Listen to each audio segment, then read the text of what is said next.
Welcome back. I've had a picture frame I've been needing to throw together for several months now. It's raining outside, so let's get that done today. Picture frame is pretty easy to put together. It's just 4 pieces of wood. This one's going to be super simple. I've got some poplar boards left over from another project. They're already sanded 4 sides, which is S4S, if you're looking for a technical specification.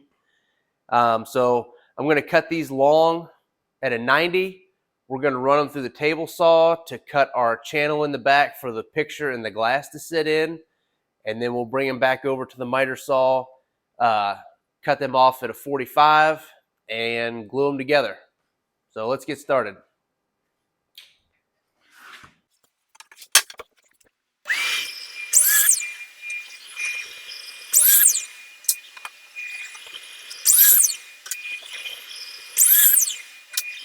Next, we need to cut the groove in for the picture and the backer board.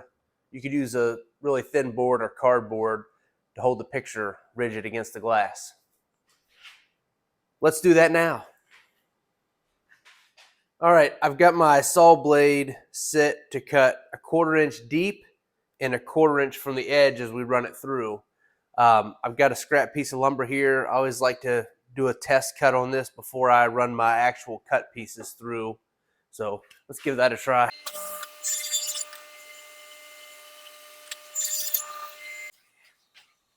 All right, that gave us our cut, and it looks pretty good. You can see on our scrap piece here that we've got 1/4 of an inch by 1/4 of an inch cut, or a rabbet, as the professionals like to call it. And that's where our picture and the backing mat will go in. So let's go ahead and run our actual picture frame pieces through, starting now.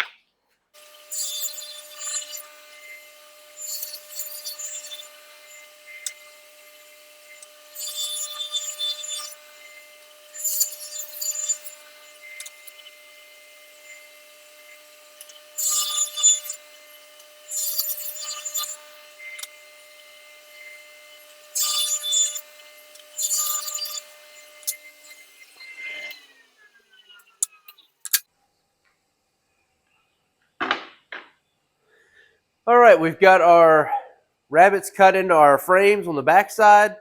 So now let's cut these down to our final lengths on the miter saw at a 45. Just as a tip, you want to make sure that when you cut your 45, you cut it the right way so that your rabbet is actually on the inside of the frame, not on the outside of the frame, because then you'd be screwed.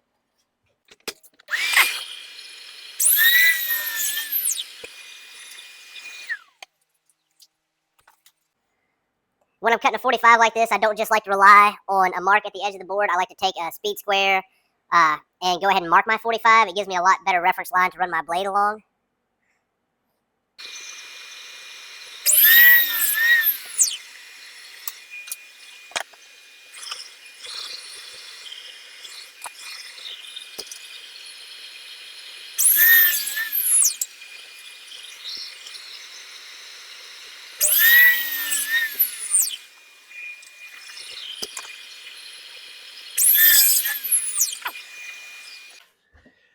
one thing I like to do when I am tracing lines and I'm using one piece of board as a template against another is it helps if you've got something straight to set it against. In this case, the fence on my miter saw is perfectly straight.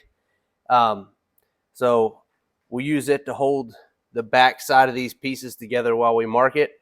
Also, when you cut, remember that your pencil line is on the outside of your original template board. So you don't need to cut up to the line. You actually need to cut the line right on the edge of it.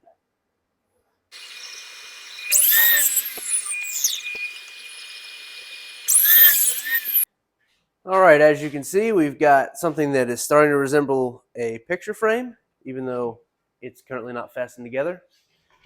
What I'm going to do with this to join these together is I'm going to glue my joints. I'm also going to come in and put probably 1 screw in from each corner to hold it while it's gluing up.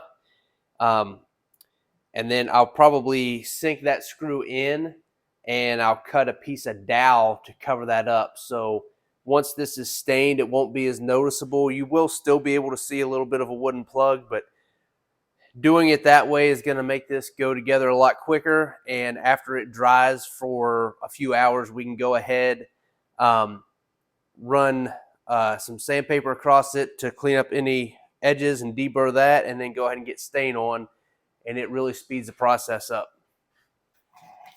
All right, let's get our corner clamp set up. You could do this without this 90-degree corner clamp. This does make it a lot easier if you don't have a second set of hands.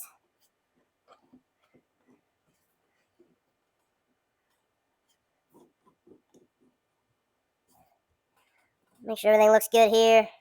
Then we'll loosen it up. And we'll put some glue on our one side of our joint.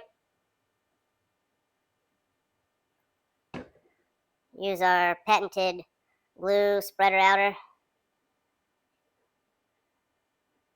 Make sure everything's coated really good. You don't just want a big dollop of glue, or you won't get as good of adhesion. Stick this guy back together.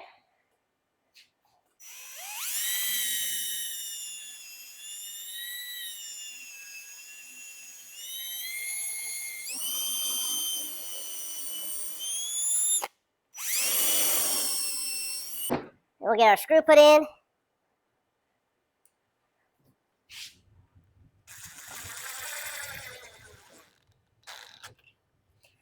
All right, that is corner number 2. Let's move on to 3 and 4. I didn't film the first corner because that's usually the corner I have the most problems with, and that's when a fair bit of cussing can occur. All right, I brought you in close on this joint. Maybe you can see a little bit better about what's going on.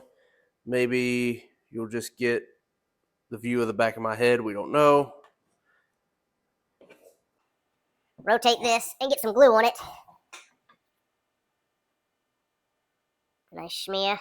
And then rub it around. Make sure you got good coverage there. Put this guy back in. Throw a little clampy clamp on it. Hopefully I'm staying out of your way. Okay, I like that right there. Let's get our hole drilled.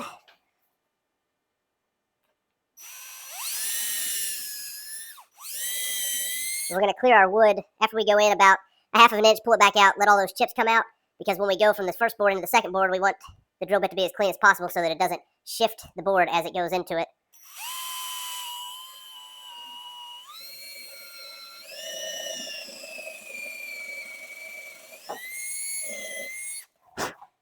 All right. That countersink bit gives us a hole for our screw to follow, as well as gives us a gives us an enlarged hole for our plug to go in to cover up our screw head.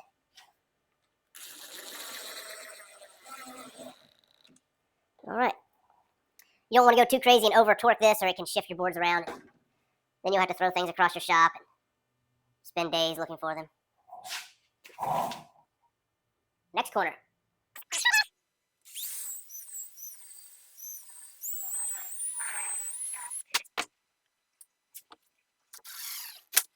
I'm going to pop this out of the corner clamp. I'm going to grab some big bar clamps and put the squeeze on this and let it set up for a few hours. Then we'll come back and put our plugs in, and then we can hit everything with some sandpaper. All right, it's time to put our plugs into place. I'm going to put a dollop of glue in here. Not too much, just enough.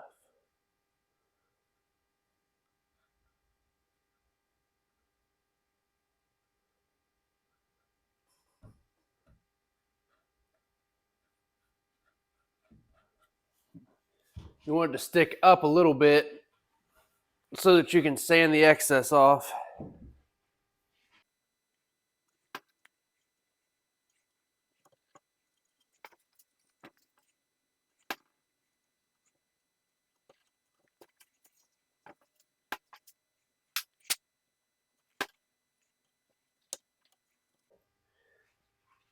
Okay, I sanded this off camera, just took it to 180, and now we're ready for stain. I'm going to stain the back because it's not super crucial. It's going to be up against the wall, and then I'm going to flip it over and do the front and let it dry. And once it's dry, I will probably cheat and use some of this polyurethane spray. This is clear satin. Usually I will do a satin type of finish. I'm not really a fan of any kind of a high gloss, but that's just personal preference.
All right, I put the first coat of poly on here. I'm going to take a fine sanding pad, go over and smooth it out, and then we'll do the second coat of poly.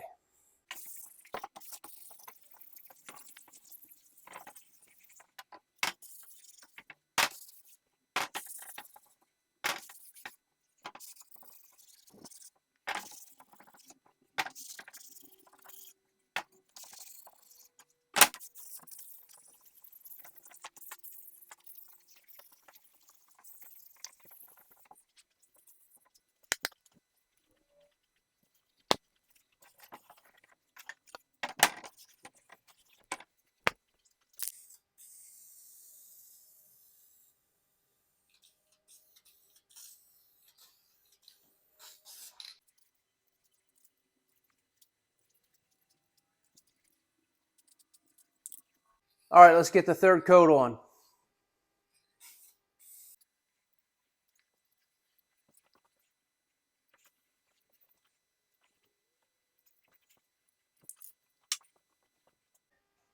All right, we've got our plexiglass and we've got our foam.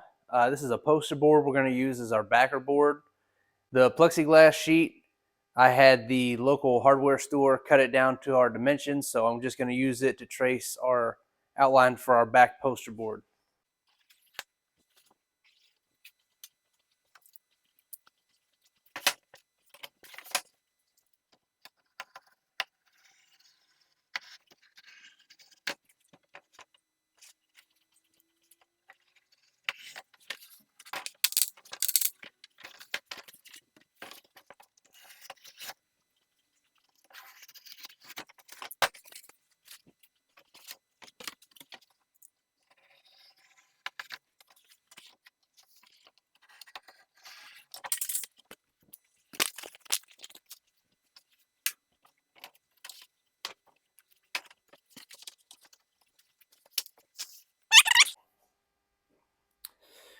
All right, we're going to put our hardware on there now to hang this on the wall.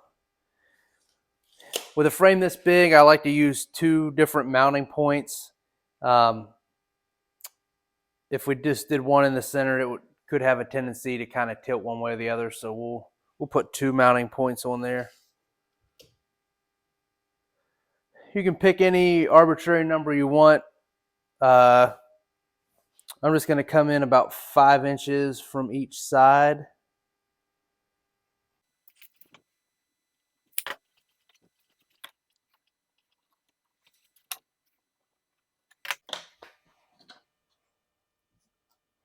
About 5 inches from each side and about a half an inch down from the top.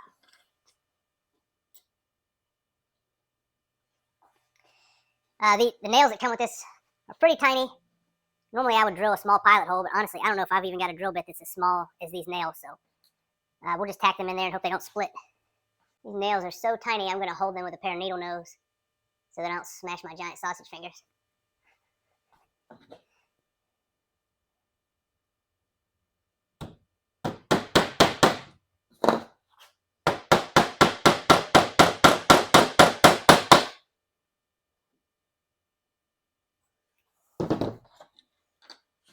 It seemed to work pretty well.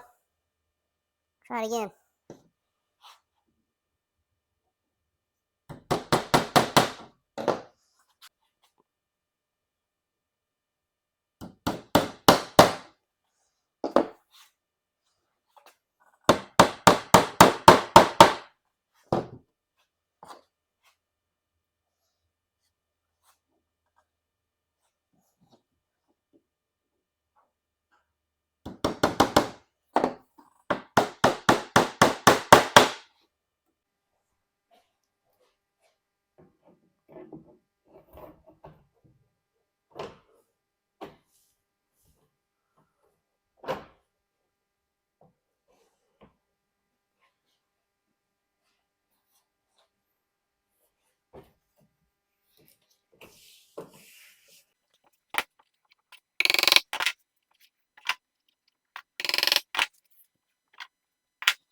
We're using glazier's points to keep the backing on the frame.